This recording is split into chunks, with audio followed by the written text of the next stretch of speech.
अभी तक नेता, मंत्री, अधिकारी या सांसद जितने भी प्रॉमिसेस करते थे और उस वादे को पूरा नहीं कर पाते थे, ऐसे में जनता को ठग करके और अपना वोट ले लेते थे।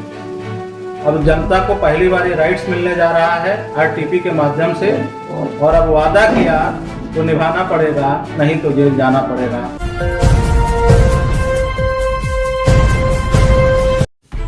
राइट टू प्रॉमिस एक बहुत महत्वपूर्ण अधिकार है और बहुत महत्वपूर्ण कानून है। अभी आज़ादी के बाद 76 वर्षों के बाद जनता को पहले बार मिलने की तैयारी हो रही है। अभी तक नेता, मंत्री, अधिकारी या सांसद जितने भी प्रॉमिसेस करते थे और उस वादे को पूरा नहीं कर पाते थे, ऐसे में जनता को ठग करके और अपना वोट ले लेते थे। अब जनता को पहली बार ये राइट्स मिलने जा रहा है आरटीपी के माध्यम से, और अब वादा किया तो निभाना पड़ेगा, नहीं तो जेल जाना पड़ेगा और साथ में कुर्सी गंवाना पड़ेगा। जिसके लिए हम लोगों ने माननीय सुप्रीम कोर्ट में, सर्वोच्च न्यायालय में हम लोगों ने एक जनहित याचिका दाखिल किया है, जिसका PIL नंबर है 3507/2019। माननीय सर्वोच्च न्यायालय में हम लोगों ने एक आरटीपी नाम से जनहित याचिका दाखिल किया है। अब वादे को पूरा कराने का कानूनी अधिकार की मांग हो रही है। अब जितने भी सांसद, विधायक या नेता या पॉलिटिकल पार्टी हैं, अब वो उतने ही वादे कर पाएंगे जितना वो निभा पाएंगे। अगर नहीं निभा पाते हैं और उस वादे को नहीं पूरा कर पाते हैं, ऐसी स्थिति में उनकी सदस्यता रद्द होगी, उनकी पार्टी की मान्यता रद्द होगा और 10 वर्षों के लिए चुनाव लड़ने पे प्रतिबंध लगेगा। इसके साथ ही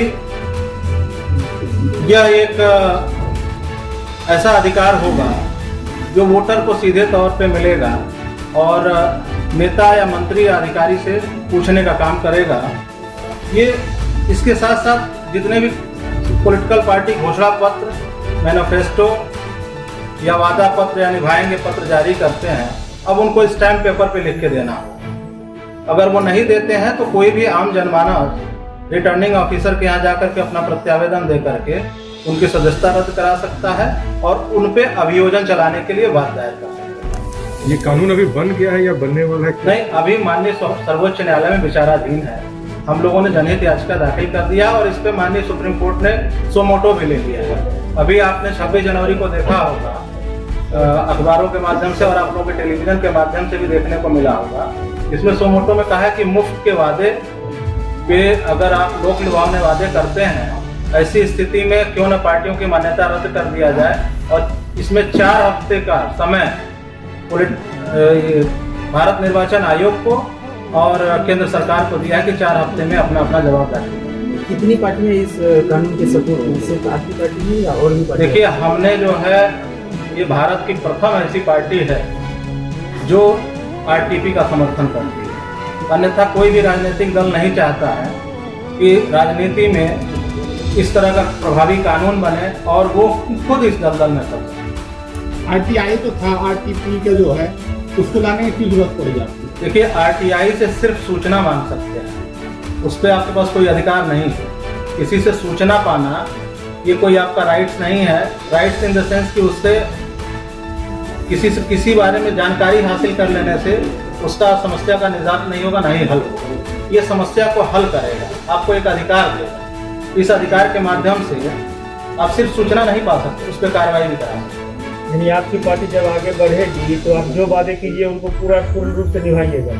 निश्चित तौर पे हम उतना ही वादा करेंगे जितना निभा पाएंगे और जितना कर पाएंगे। कोई जरूरत नहीं है कि हम 400 वादे करें, 300 वादे करें या 60 पेज का मैनिफेस्टो जारी करें। हम 10 ही करेंगे, लेकिन जितना कहेंगे उसको हर हाल में पूरा करेंगे। भारतीय जननायक पार्टी अभी भारत के कितने राज्यों में सक्रिय है? देखिए, हम लोग छोटे बड़े मिलाकर के 11 राज्यों में अपनी उपस्थिति दर्ज करा चुके हैं। और आप लोगों को शायद इसका नोटिस आप लोगों ने नहीं लिया होगा। बिहार के लोकसभा कुछ सीटों पे भी हम लोगों ने चुनाव लड़ने का काम किया था और विधानसभा सीटों पर भी हम लोगों ने चुनाव लड़ने का काम किया। और ये आधिकारिक तौर पर मैं कहना चाहता हूँ कि लोक जनशक्ति पार्टी के पैरेलल हमको वोट मिले थे, लोगों का समर्थन और प्यार मिला। कुछ सीटों का भारत निर्वाचन आयोग की वेबसाइट से जाकर के सर्च कर सकते हैं। जैसे भोरे विधानसभा है, वहाँ पर 200-400 वोटों से हमारा उनका अंतराल रहा है। और इस तरीके से जनता का प्यार आरटीपी के प्रति मिल रहा है। और हम लोगों का नारा है, अब कोई सताए तो हमें बताए। अगर किसी को कोई प्रॉब्लम है तहसील स्तर पे, थाने स्तर पे या शासन स्तर पे, तो हमारे पार्टी के पदाधिकारियों से और हमारे पार्टी के नेताओं से संपर्क कर सकता है, और वो जा करके हमारे पार्टी की वेबसाइट के माध्यम से और सूचना तंत्र के माध्यम से हमें सीधे पत्र लिख सकता है और अपनी समस्या को हमको बता सकता है।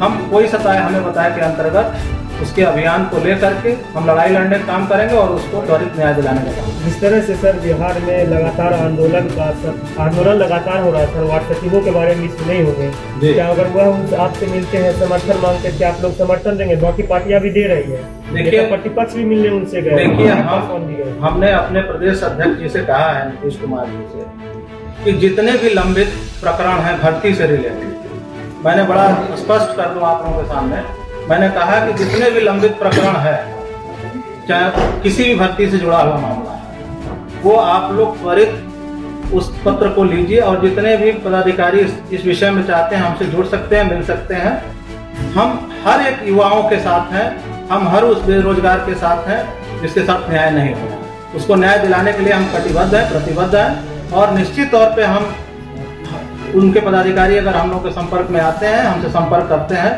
तो निश्चित उस अभियान को हम लोग तेज करेंगे और इस पर मुख्यमंत्री जी से घेराव करके पूछने का काम करेंगे। सर आपकी पार्टी क्या एमएलसी के चुनाव में भी सर लड़ेगी सर?